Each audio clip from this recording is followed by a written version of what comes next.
dari kecil walaupun belum bisa berbicara seperti itu, tapi kita tetap harus komunikasi. Komunikatif, yes. Oke. Itu kuncinya. Jadi dari dia dalam perut, dari dia bayi, dari dia gede itu komunikatif.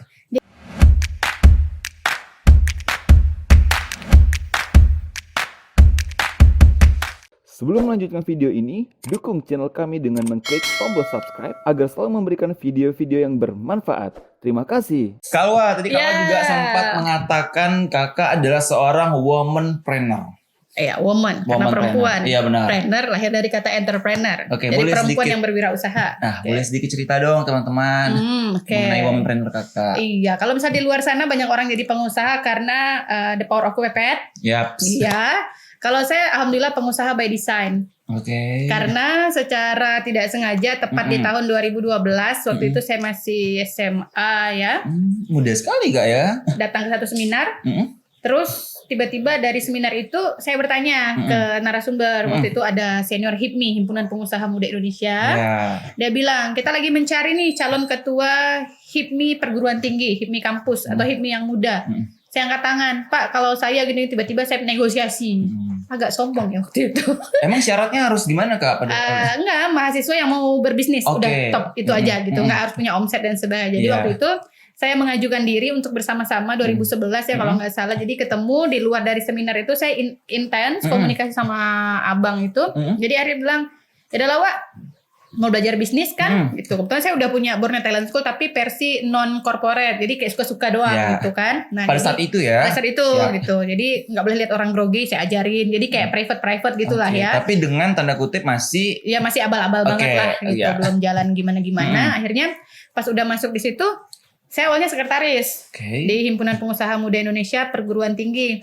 Nah, ketuanya ini 3 bulan hilang. Nggak ada kabar. Ya udah, nggak ada angin, nggak ada hujan, ditelepon, Wak, jadi ketua HIPMI Kalbar ya. Hah?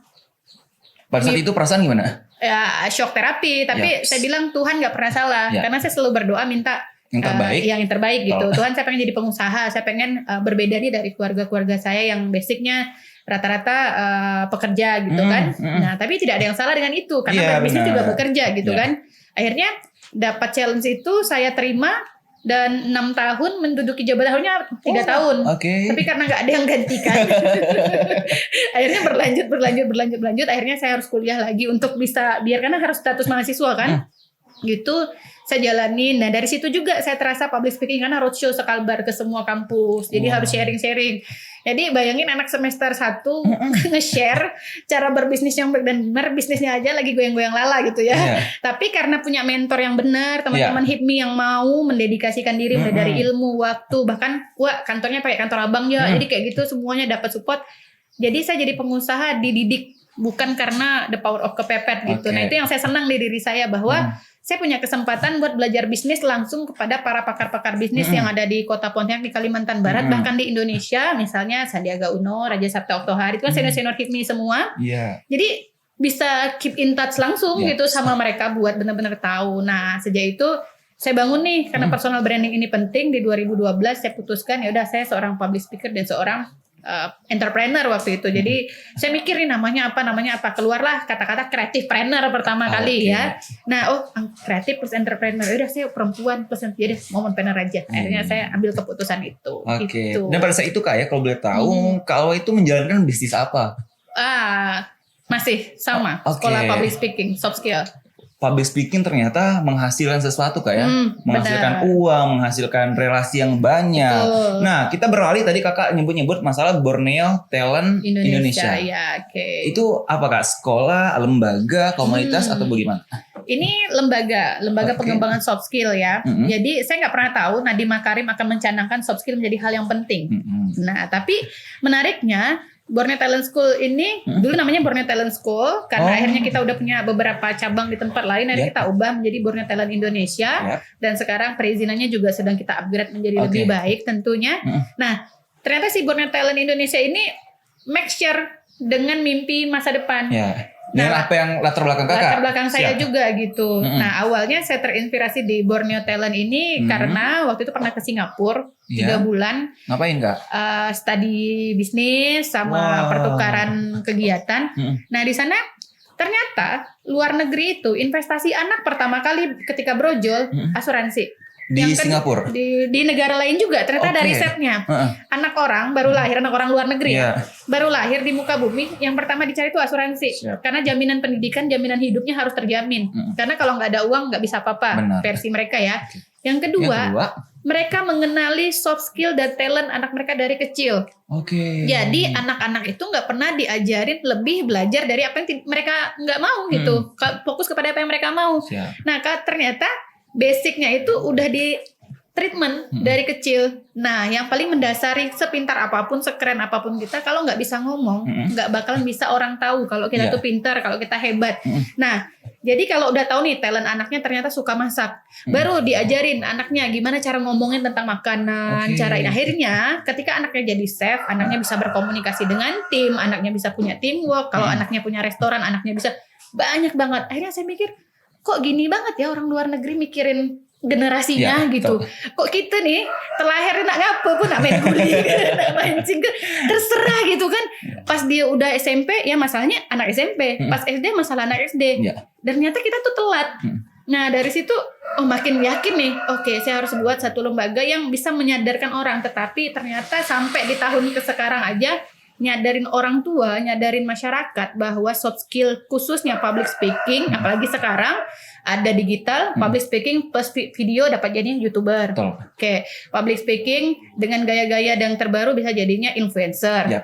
Bisa banget gitu jadi MC, jadi apa namanya trainer cilik. Semua profesi butuh skill ngomong. Tapi orang tua nggak rela ngebayarin uang buat anaknya belajar public speaking, bayangin. Tapi rela anaknya les di tempat termahal yang dimana les itu belum bisa menjamin anaknya itu mempercepat kesuksesan. Nah simpelnya kalau anak umur 5 tahun belajar public speaking, umur 6 tahun dia udah bisa ngasilin. Percaya tidak percaya dia udah bisa jadi YouTuber, bisa jadi MC, bisa jadi trainer, bisa sharing ke teman-temannya, dan di lingkungan sosial dia bisa jadi leader, bisa punya kepedean. Tapi kalau anak umur 4 tahun di lesin preschool 1 tahun, umur 5 tahun, ya udah dia bisa ngitung, bisa baca, tapi belum bisa nih memiliki kasta tertinggi di pergaulan sosial. Nah ini yang kita harus cerdaskan gitu. Nah makanya dengan Borneo Talent Indonesia kita pengen nih masyarakat nih tahu lah. Kalau kayak kamu kan enaknya basic udah punya ngomong. Suatu saat kalau punya anak harus sering komunikatif sama anak, harus diajarin pertama kali. Mukanya langsung serius gitu. Ya Kak, kalau anak Kak, maksudnya kan dari kecil walaupun belum bisa berbicara seperti itu, tapi kita tetap harus komunikasi. Itu kuncinya. Jadi dari dia dalam perut, dari dia bayi, dari dia gede itu komunikatif. Jadi enak karena di beberapa siswa di tempat kita bisa negosiasi. Gitu. Jadi umur 6 tahun orang lain kayak mikir kan anak itu disuruh-suruh, nah tolong ini. Nah kita cek kalau anak kita nggak pernah feedback balik, berarti ada PR buat kita. Ya udah sekolahin anaknya belajar public speaking gitu. Tapi kalau anak kita bisa feedback, contoh kita kalau di kantor ya, kita mau pilih metode belajar apa, bercerita, games, atau kita main susun-susun misalnya. Oh, mereka punya jawaban. Oh, main game ini karena ini seru loh kalau misalnya dia udah bisa jelasin gitu. Tapi kalau kita main ini ya, aduh, gimana? Jadi generasi kita nggak siap banget buat battle ke depan. Betul sekali. Apalagi zaman era pada saat ini kayak public speaking itu sangat-sangat penting. Kalau di BTI sendiri itu emang khusus anak-anak. Kayak K-pop ya, ada nyebutnya BTS.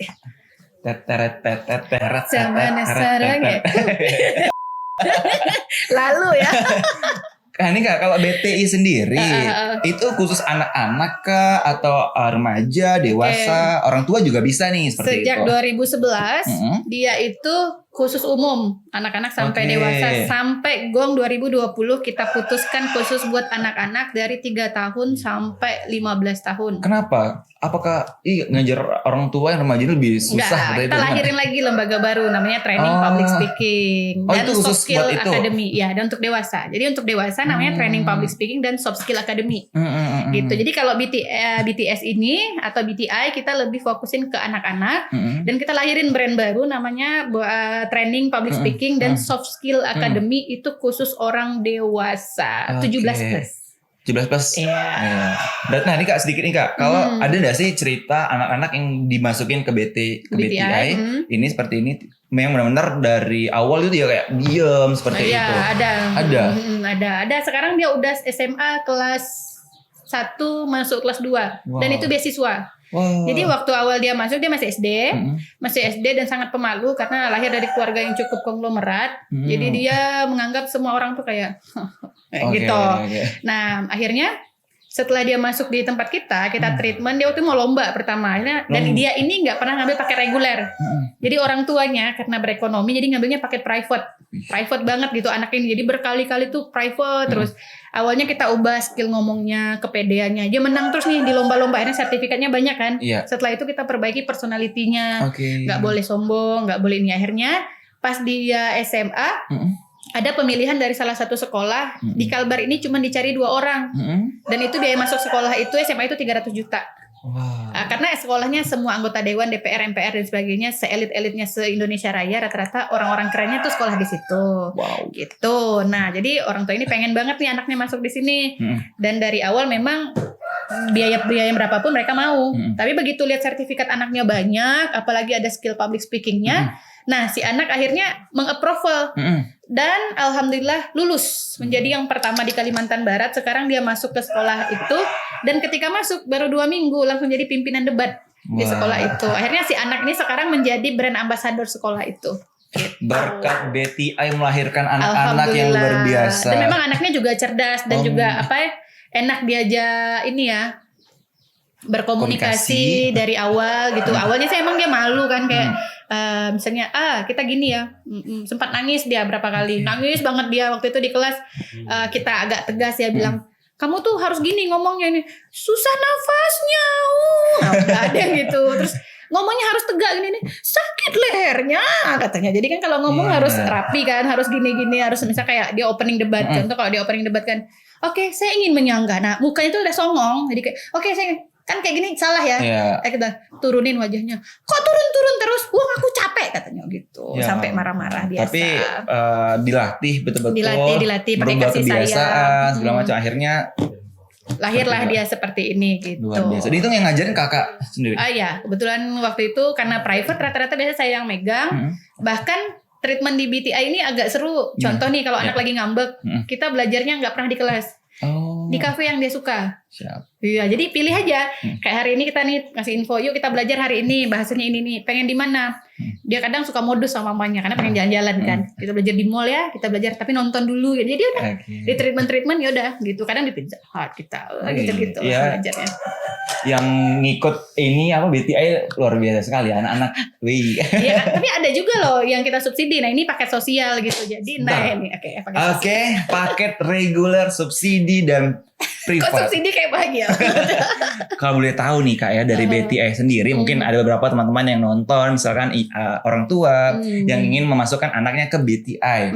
Nah, paket berapa sih Kak dari reguler, subsidi dan private seperti yang tadi Kakak ceritakan seperti itu? Kalau paket private itu ada paket 10 jam sama 20 jam. Ada online, ada offline.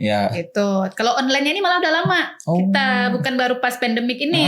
Jadi sebelum-sebelumnya kita emang udah online kan karena banyak banget yang misalnya dari Makassar, dari Batam. Dari luar juga? Ada dari Jawa, dari gitu-gitu mereka karena public speaking for kids ini kan adanya di Jakarta biasanya dan itu harus nginap harus apa jadi orang tua ngeribet ya datang. Kita buat yang online gitu. Nah, berapa Kak harga?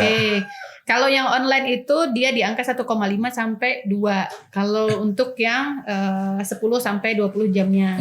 Itu per hari? Itu bebas. Misalnya dia mau 2 jam sehari bisa atau dia mau langsung kan bisa. Tergantung knowledge anaknya. Jadi kita ada pra-riset dulu. Begitu anaknya daftar, kita riset dulu. Ini anak ternyata mampunya sekian jam. Jadi nggak boleh terlalu lama gitu. Kalau di offline-nya itu diangkat 3 juta sampai 5 juta. Gitu. Tapi 10 jam itu sudah pasti. Kita punya target.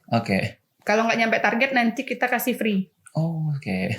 Jadi tidak diragukan lagi Kak ya? Iya harus gitu. Dan kalau paket reguler? Paket reguler ini kelas seminggu sekali dan kadang-kadang di online itu agak masalah karena bentrok jadwal yang lain-lain ya. Kalau di offline kan mereka udah nyaman tuh tinggal datang ke kantor gitu. Jadi itu harga SPP-nya 300.000 per bulan. Per bulan. Harga admin pertama kali masuk tuh 150.000 gitu. Itu selama Selama 6 bulan. 6 bulan. 6 bulan. Jadi kalau ikut 6 bulan program itu insya Allah pasti. Insya Allah pasti bisa. Gitu. Ya karena yang ngajarnya seperti ini loh. Iya, ntar kita duplikat juga, banyak banget mentor lain yang lebih berqualified sih pasti. Dan Dan setelah lulus, yang paling menarik mereka diorbitkan. Harus jadi artis seperti saya.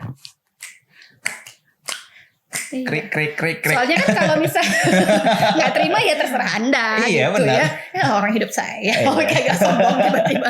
Nggak, maaf ya pemirsa. Jadi logikanya gini. Kalau investasi SD, SMP, SMA, kuliah itu investasi di pendidikan formal. Ya. Jadi jaminannya ijazah. Betul. Kalau di pendidikan soft skill seperti kita, jaminannya bukan cuma sertifikat, bukan cuma ijazahnya, tetapi juga karirnya harus jadi tanggung jawab kita. Benar. Gitu. Jadi begitu kita yang dewasa bareng di training public speaking atau di soft skill academy atau yang anak-anak di Borneo Talent Indonesia, setelah kelas atau setelah program private atau setelah kelas online, tugas kita membuat anak ini punya karir. Betul. Nah, jadi negosiasi sama mamanya nih. Misalnya kayak kelas YouTuber yang sekarang lagi berjalan. Hamin 2 minggu kelas selesai, kita udah bilang, Bu, siap nggak software ini? Tempat syutingnya ini, kameranya ini, editornya ini. Ada tim nggak? Kalau ada abangnya atau ibu sendiri bisa, atau ayahnya bisa, oke, kita support. Tapi kalau misalnya nggak bisa, kita sediain tim. Nanti fee royaltinya gini-gini. Karena kalau anak udah belajar tapi nggak di-grade karirnya, itu namanya percuma. Betul. Gitu. Kak tadi yang sedikit kakak kan ada pakai subsidi. Ya. Nah, boleh sedikit. Paket subsidi ini paket di mana 2 anak bergabung berarti sama dengan menginvestasi 1 anak yang tidak mampu. Oke. Gitu. Jadi kita bekerja sama dengan beberapa lembaga sosial, mereka mendidik anak-anak yang tidak mampu untuk belajar misalnya matematikanya, kimia fisika atau ABCDE dan ngajinya. Kita ngajarin personality dan public speakingnya. Gitu. Jadi kita gabung dengan komunitas-komunitas yang sosial gitu. Luar biasa sekali BTI. Harus dong. Kan buat umat. Iya, karena kita kembali dasar bahwa ini untuk umat dan kebermanfaatannya. Ya, betul. betul. Dan sedikit lagi nih Kak, saya pengen tanya masalah YouTuber ya. Kalau misalnya kakak punya akun channel juga. Iya, akun channelnya dulu sebenarnya udah lumayan berkembang tapi kena delete ya. Kok bisa? Nggak tahu, waktu itu kayaknya ada teman nitip promo, jadi dia ngupload satu video yang sebenarnya video kontennya mungkin agak tidak bisa. Akhirnya akun itu udah dengan 3.000 subscriber down. Jadi kita baru bangun lagi dan subscribernya masih baru 100-an lebih ya, nggak apa-apa lah ya. Namanya kita masih mulai ya. Makanya digitalnya agak riskan ya. Nah ini kenapa penting di dunia soft skill. Originalitas is important. Betul.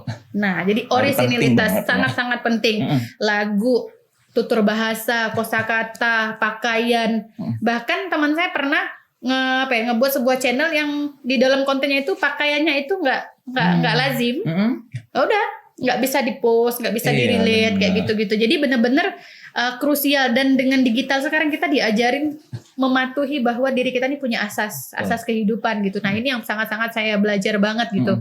Sehingga sekarang ketika saya mau merelate sebuah channel atau sebuah video di YouTube saya di Alware Rizia, itu benar-benar mikirnya harus pakai otak gitu, harus pakai skill. Nah ini kenapa soft skill sebenarnya wajib kudu lebih mahal daripada kelas formal. Gitu. Apalagi sekarang kan YouTube kan sudah banyak aturan Kak ya. Iya, banyak banget aturan gitu. Kak, kalau boleh tahu apa sih sekarang lagi program channel ya? Ada apa namanya program channel?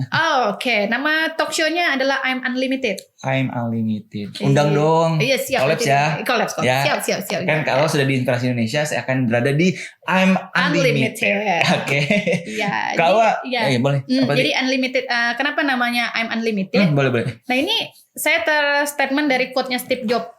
Nah jadi waktu itu saya baca bukunya Steve Jobs. Steve Jobs bilang, satu hal yang menarik dari orang cerdas adalah selalu dianggap gila oleh orang bodoh.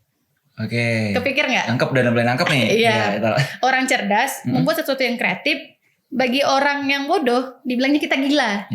Nah berarti kan sebenarnya kita nih dilahirkan dengan 1 miliar sel otak dan tidak pernah ada batas. Dan Tuhan nggak pernah ngasih kita batasan.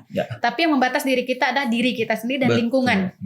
Contoh ketika saya pede banget nih ngeplot, saya bilang nih, saya Mary Riana-nya Kalimantan, saya suka bilang gitu.